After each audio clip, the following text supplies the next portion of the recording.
Okay, so we were talking about, yeah,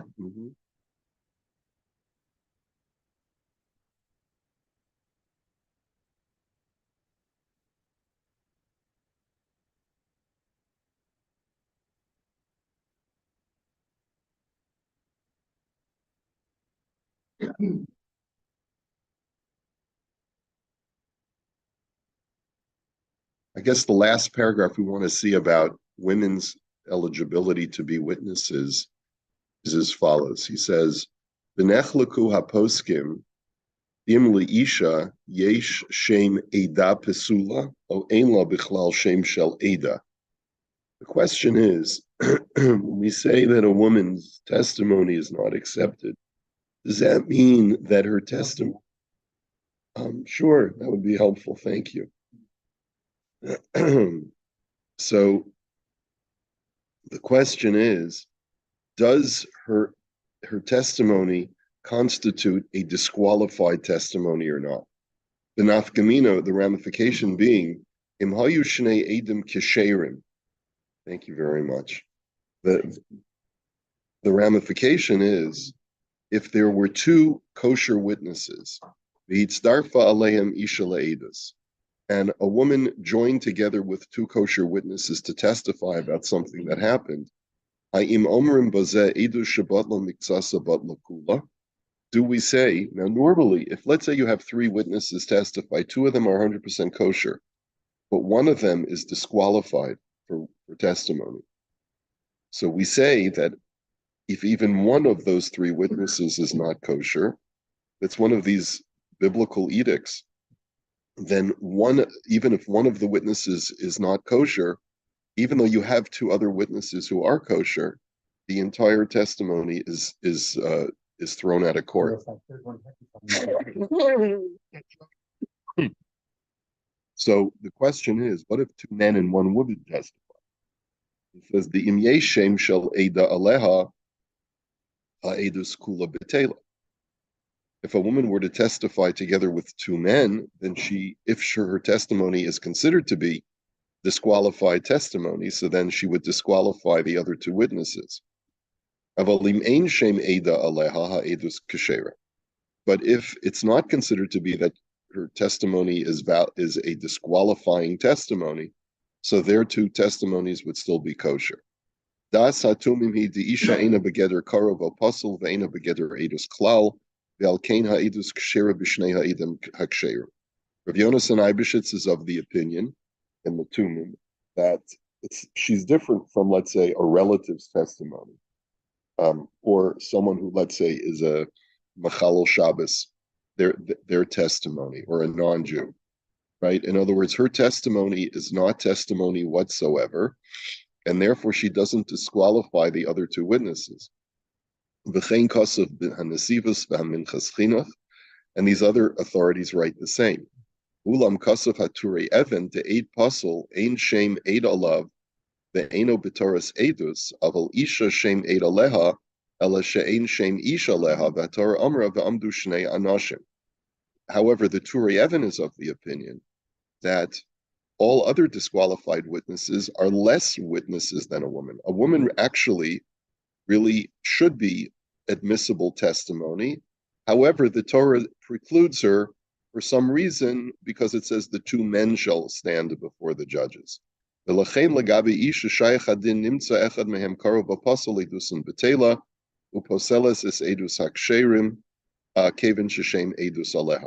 therefore he holds that she would disqualify the other two witnesses. That's the final tidbit that we're going to see on whether a woman's testimony is valid in this tshuva. Now let's go on to the next she'ela. The din kab. No, there is no psak.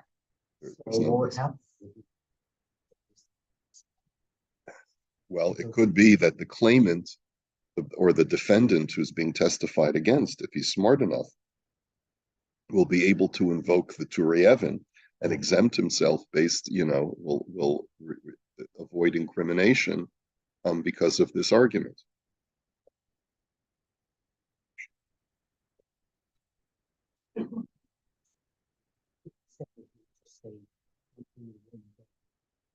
That's right. That's right. Yeah. So let's look at the next Shayla, which is Bedin Kabbalah Seidus Nashim Kishelo Hayu Sham Gvarim. Can you ever accept women's testimony in a Beis Din when men are not available to testify? So here's the Shaila. B'chanut lebigdei nashim haya vikuach ben ba'alat hachanut le'achat ha'ovdot al davar mesuyam. In a women's clothing store, right, there is a dispute between the female owner of the store, of the boutique, and one of the employees. Okay? V'yesh nashim lekuchot shahayu sham ba'oto ma'amad v'yacholot laha'id badavar. Let's say she do a commission, whatever the dispute is over. There are female customers that were present at the time of the dispute, and they can testify as to who's right and who's wrong. Hayim efshar lekabel et edutan. Is their testimony admissible? Okay. So Hagemara omeret b'masechet Shvuos nemar b'Torah v'amdu shnei anashim v'dorshu rabotenu anashim v'lo nashim, because of Harambam nashim psulos leidus min haTorah shem al pi shnayim edim lashon zarcha v'lo lashon nekeva.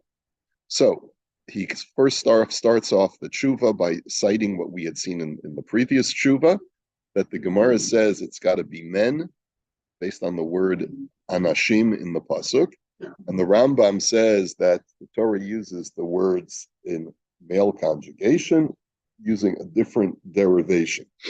It seems from the way that the Gemara and the Rambam present it that there's really no logical reason that women should be puzzled, but it's a divine decree. Ulam b'sefer hachinuch kasav she'en anashim b'toras edus machmas kalus da'atam. But the Sefer Hachinuch suggests that there is a logical reason that women's thoughts are light. They're given to more emotional interpretation. It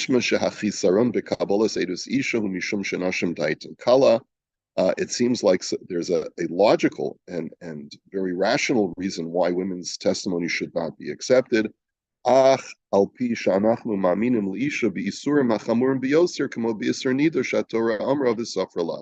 Despite the fact that we do believe women for issues of isser veheter, of things that are prohibited and permitted according to halacha, such as when a woman says, I counted my days, or I went to the mikvah, or the food, kashrus, the food I'm serving you for dinner is kosher. We believe our wives, that they didn't trafe up the kitchen. I mean, as a matter of fact, we believe our wives more than we believe ourselves. As I've said many times, if I was running the kitchen, everything would be treif. Because, even though I may know the halacha somewhat better, but, men have a tendency to mess things up. So in any event, yeah.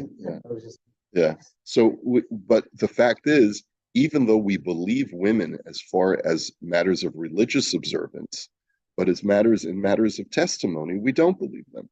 Because of Od b'medrash Agada v'atechachesh Sarah lemor, we saw this in the previous tshuva as well, that when the Torah says in Parshas Vayera that Sarah contradicted what God had said, and she claimed that she didn't laugh, mikan shenashim kach shanios heim mipnei hapachad. We see from here that women are contradictory to the truth because when they're intimidated. Okay? V'lakach paslan hakadosh baruch hu milahayid edus, and that's why God disqualified them from testimony. Umashma meha midrash shenashim psulos leidus machmas mora habaldin, and it seems like that the reason why we don't accept women's testimony is because they may be intimidated by the person against whom they are testifying. And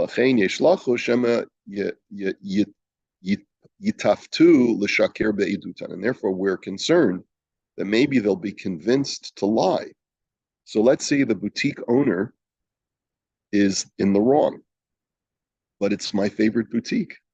And I love getting clothes there. She gives me a special deal every time I come in. And if I go ahead and I testify against her, Uh, yeah, yeah. Because of Bishut Mishpatei Uziel, Otam Shepaslu Nashim Le'edus. The Mishpatei Uziel, he says another reason why women are puzzle. V'hu mishum dekeven shein darkam lasok b'mischar v'dvarim shal mamon, al ken lefa'amim lo medayekot ad hasof b'inyanim elu. He says women, again, this is very sexist, what we're about to say, but many societies are still sexist. He says women don't normally engage in financial affairs. It's up to the husband to engage in the finances, which, yeah, not right. In a lot of houses, that is, yeah, right, right. And therefore, many times women are not careful to be, to look at the financial issues with a discriminating eye because it's not their area of expertise. Va'alulos litos bedavar hadoima lechavero ulahotzi mipian edus lo meduyekes, and therefore they may make a misplaced analogy and say something that's inaccurate in their testimony. Okay. Yeah.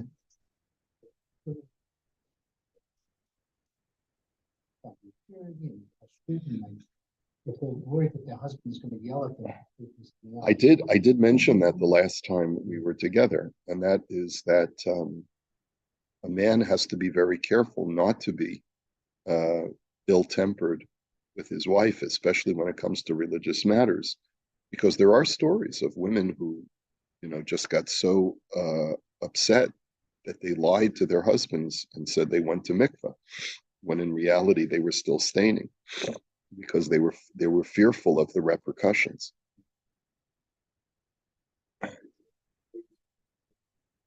It doesn't, yeah.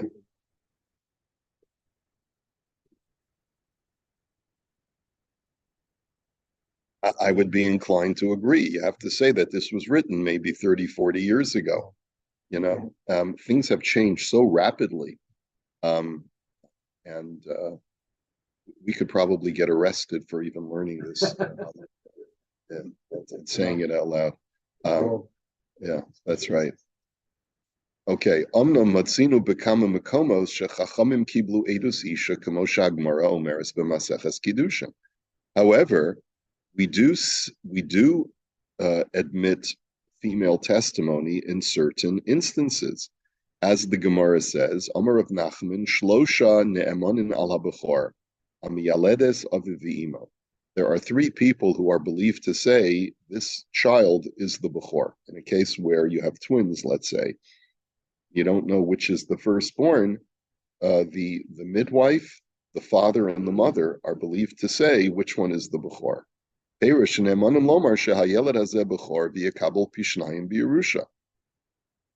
Any three of them is believed to say that that this child is the bechor and therefore is entitled to a double portion of inheritance. And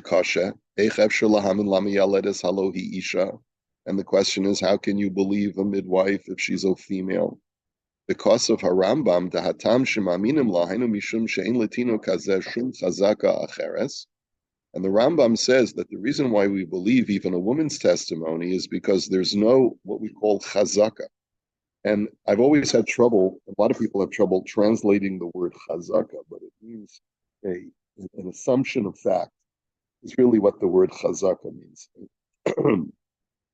In other words, I look at each one of you and you have a chazaka of being kosher, which means you're assumed to be not a crook. But sometimes a person can lose their chazaka, their assumed sort of status, if they, let's say they've already been convicted of tax fraud or some other white collar crime, then a person loses their chazaka of being an honest person, right? So when you're dealing with a newborn child, he has no chazaka, right? There's no assumption of status when we're dealing with a newborn child. There's no reason to assume that the child is either a newborn or not a newborn. But if a woman were to testify to go against someone's chazaka, someone's assumed status, we would not believe her. And that would make a difference, let's say, if a woman wants to testify that a man stole, but up until then he had a chazaka of not being a thief. Aval harashba kasav de b'mialedes ma'aminim la kevin she'in metzias acheres lekabel edus. The Rashba disagrees.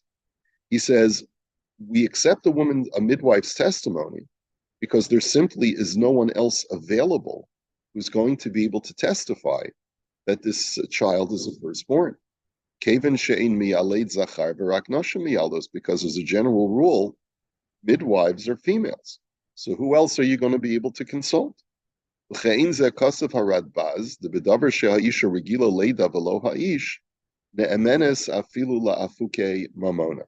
therefore the Radbaz writes a similar thing, where any kind of information which a woman is more likely to be familiar with than a man, you are permitted to accept her testimony. V'chein kosav hatrumas hadeshen be'isha shehivia shtei nashim la'idus al makomos be'ezras nashim shehin shala v'chaver tehivia eid echad ish shemeyet shehin shala. Here's an interesting shaila. The Trumas Hadeshen, which is one of the Rishonim, lives many years ago. So he brings the following question. What if there's a dispute in the shul between two women who wish to argue, that's my seat in shul.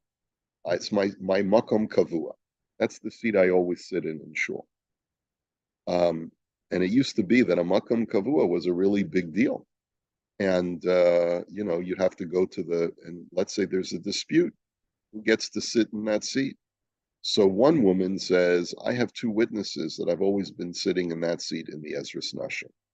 And another woman says, well, I have a man who can testify that he knows that I've been sitting in that seat.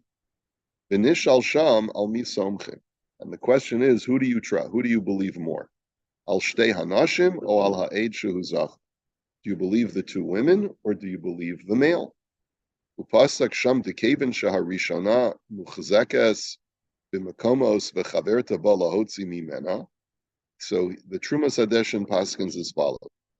If one woman already had a chazaka of going to shul regularly and another woman did not, so you believe the woman who has the chazaka, the assumption of being in shul regularly. And especially because she has two women testifying on her behalf, she gets to hold her chazaka. The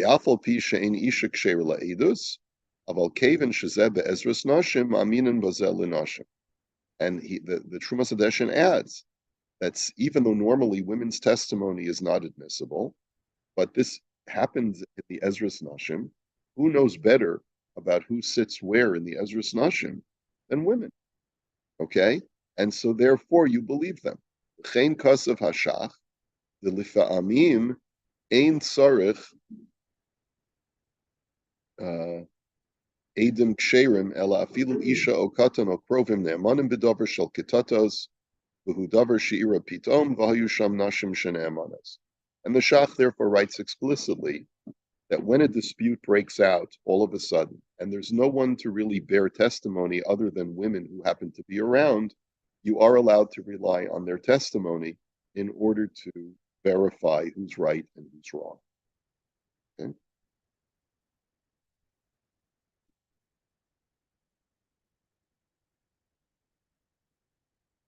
And therefore, he's poskening that in the boutique, you could use the customer's testimony, and they can bear witness, even though you have to still be concerned about the fact that maybe someone will be intimidated and not want to testify against the shop owner.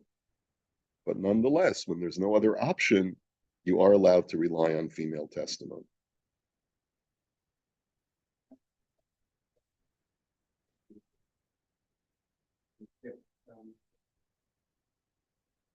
So it depends.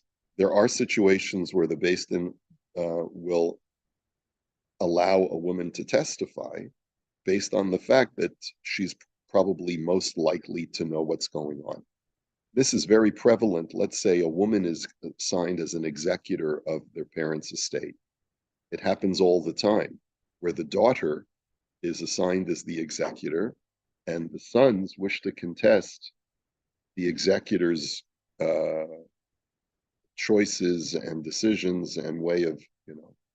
So a woman is not only, so there she'll be a defendant, perhaps, and she'll be, the Beis Din will admit her testimony as far as what she did and what she didn't do.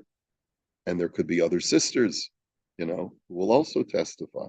So this is something that does happen quite often.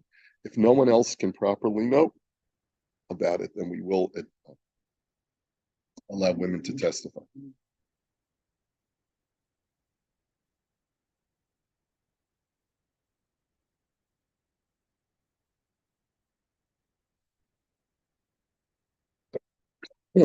As far as upholding her executorship, yeah,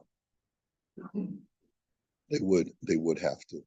I don't know that there's anything in Jewish law that would go against that as far as if someone appoints a female as an executor. There's nothing in halacha that says that she can't be an executor.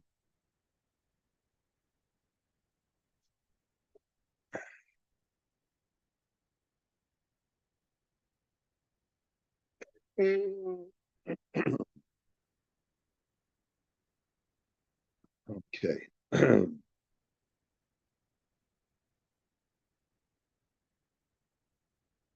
So he writes, just let me just go back a little bit.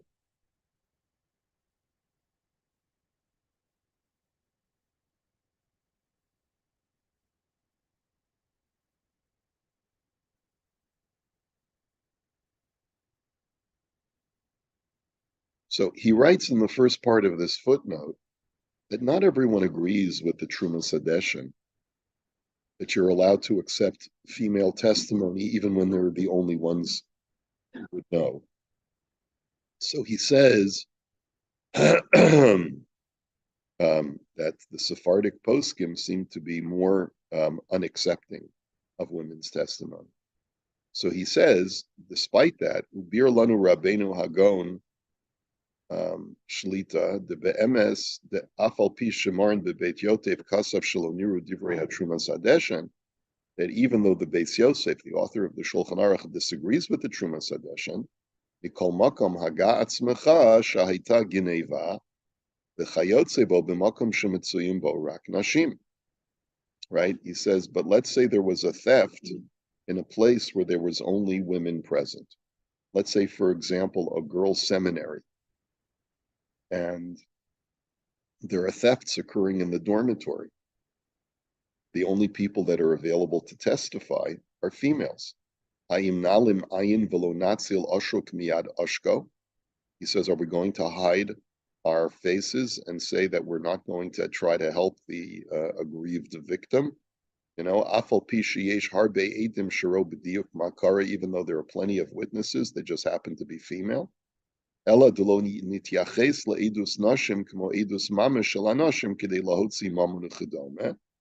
he says, and therefore, the conclusion is that we don't treat women's testimony exactly like we treat male testimony.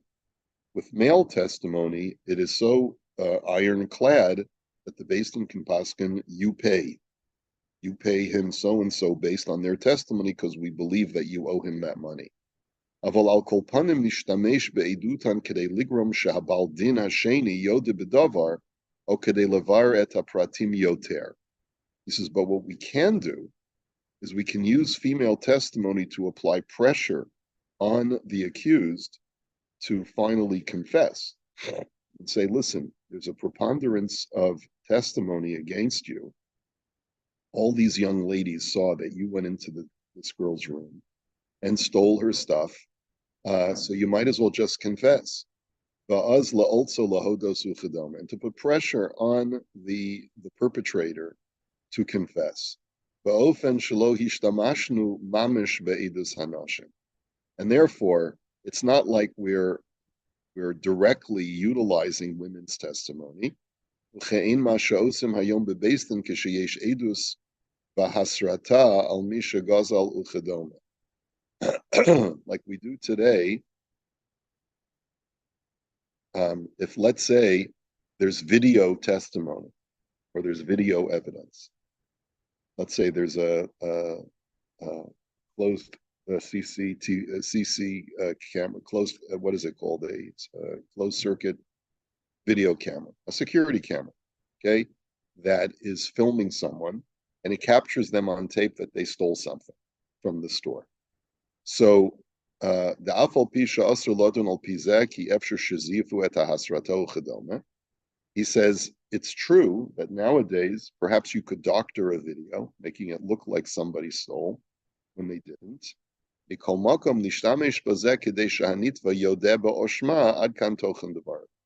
But you would use the video to place pressure upon the accused to have him eventually look. He says, this is you on video. So what is he going to say? Well, they used what's that? Photoshop, or there's even more advanced technology now. Fake something, deep fake, I think it's called. Deep fake. Have you heard of that? What? Yeah, uses artificial intelligence that makes it so that someone you think that someone is speaking and saying words, when in reality they're not. It's not them. Some of them are quite amusing, right? Um, so he would have to make that argument in order to defend himself. No, they've doctored the video, but at least you've put him in the hot seat, and therefore the hope is that he'll eventually confess. The Hosefod Rabbeinu Shlita Shayukama Vikama Maisim Kela Bevestin Shacharka Chanit Vahoda Bedavar Va'azlot Saraches Edus Hanoshim O Haseret Kibin Hodas Baldin Kameya Edim Dam. And there are many cases, Rav Sharaga was quoted as saying, where a person will have testimony that's not technically admissible in Beis Din brought against them. It'll be presented to the accused, and he will feel such pressure that he eventually sort of confesses, and that's really the goal, that even when testimony is not technically valid, you admit it in Beis Din to put pressure on the person. Okay, so we'll hold it here for today. Tomorrow's tshuva is on using polygraph machines.